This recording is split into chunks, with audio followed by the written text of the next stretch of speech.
প্রথম ইনিংস যেটাকে বলেছেন সেখানে আমি একটা এলোমেলো সরকার দেখেছি। এই সরকারের আমলে ছয় ছিল না একটাও। সয়াবিন তেল রমজানকে সামনে রেখে আবার লজ্জায় মুখ লুকিয়েছে, সয়াবিন তেল বাজারে পাওয়া যাচ্ছে না।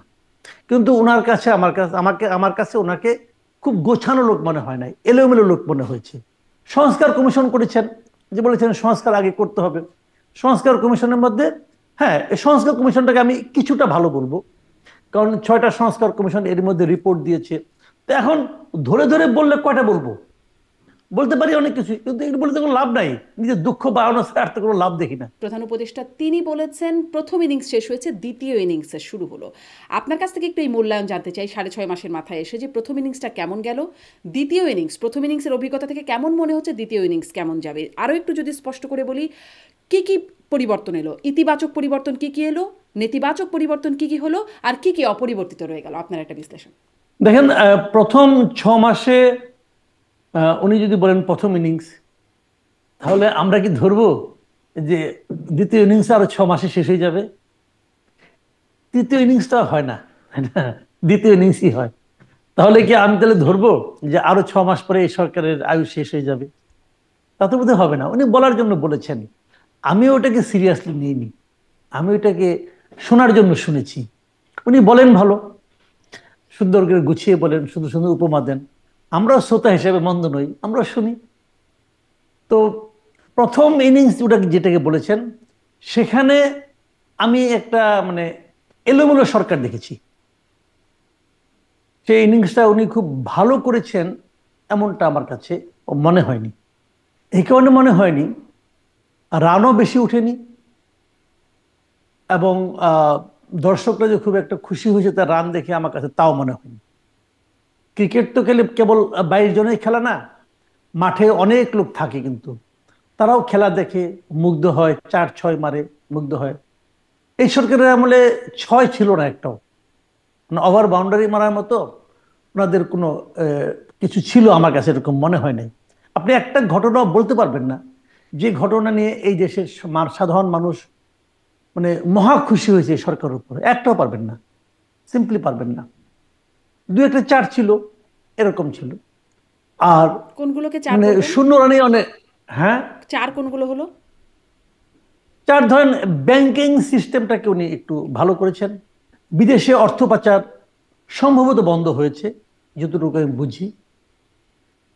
এগুলি ভালো, এগুলি অবশ্যই ইতিবাচক। কিন্তু ওভার বাউন্ডারি একটাও ছিল না, অনেকগুলি শূন্য ছিল। যেমন বাজার নিয়ন্ত্রণ পারেন নাই, একদমই করতে পারেন নাই। এখন আওয়াজটা শোনা যাচ্ছে কম, কারণ এখন শীতের সবজির কারণে সবজির বাজারটা একটু কমে আছে, কিন্তু চালের বাজার বেশি, চালের দাম বেশি।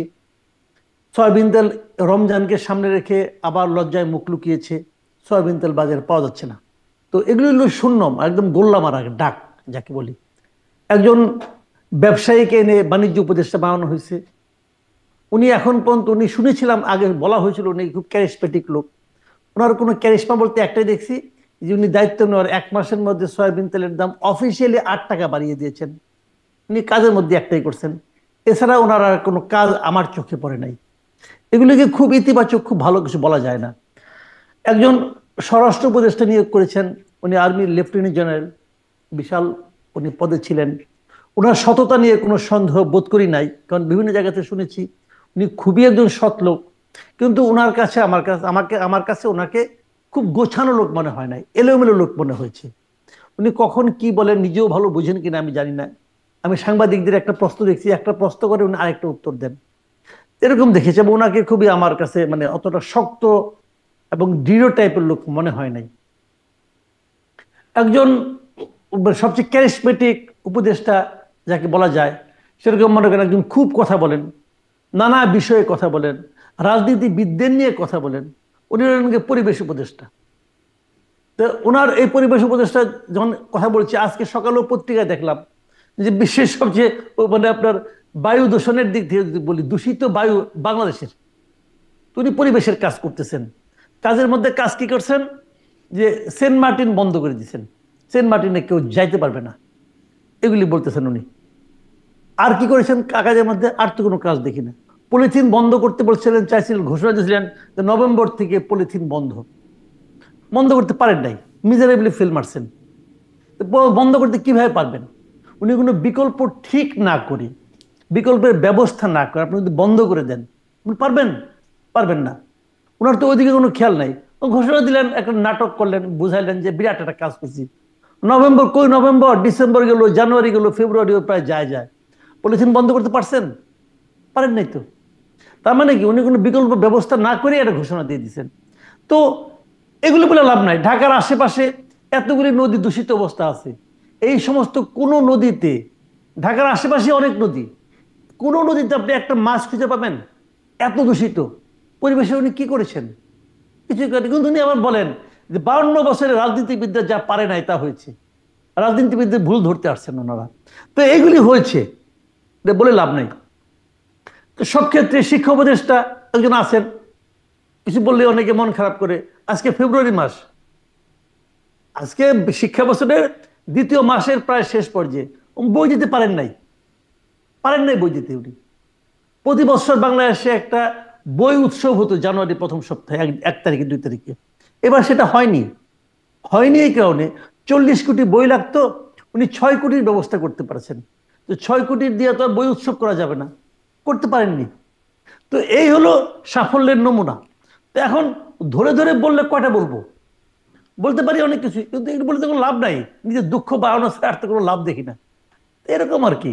জি। তো এইগুলো ইনিংসটা ভালো যায়নি। সংস্কার কমিশন করেছেন, যে বলেছেন সংস্কার আগে করতে হবে। সংস্কার কমিশনের মধ্যে, হ্যাঁ, এই সংস্কার কমিশনটাকে আমি কিছুটা ভালো বলবো, কারণ 6টা সংস্কার কমিশন এর মধ্যে রিপোর্ট দিয়েছে। এই কমিশনের যাদের দিয়ে কমিশন গঠন করেছেন সেই গঠন প্রক্রিয়া নিয়ে আমার আপত্তি আছে। যাদের নিয়ে গঠন করেছেন তাদের নিয়েও আমার আপত্তি আছে, বললে অনেক কিছু বলা যায়। তারপরেও, এত আপত্তির পরেও যে রিপোর্টগুলো এসেছে, এই রিপোর্টগুলির মধ্যে কিছু ভালো ভালো প্রস্তাব আছে। জোড়াতালি আছে, গোজামিল আছে, আপত্তি আছে, তা সত্ত্বেও কিছু ভালো ভালো প্রস্তাবও আছে, এটা আমি অস্বীকার করব না। এখন এই প্রস্তাবগুলো নিয়ে দ্বিতীয় ইনিংসে উনি পলিটিক্যাল পার্টিগুলির সঙ্গে বসবেন। এখন পলিটিক্যাল পার্টিতে যারা আছেন, নেতা কর্মী যারা আছেন, তারাও তো এই দেশেরই জনগণ। তারা কতটুকু মানবেন কতটুকু মানবেন না সেটা নিয়ে আবার কি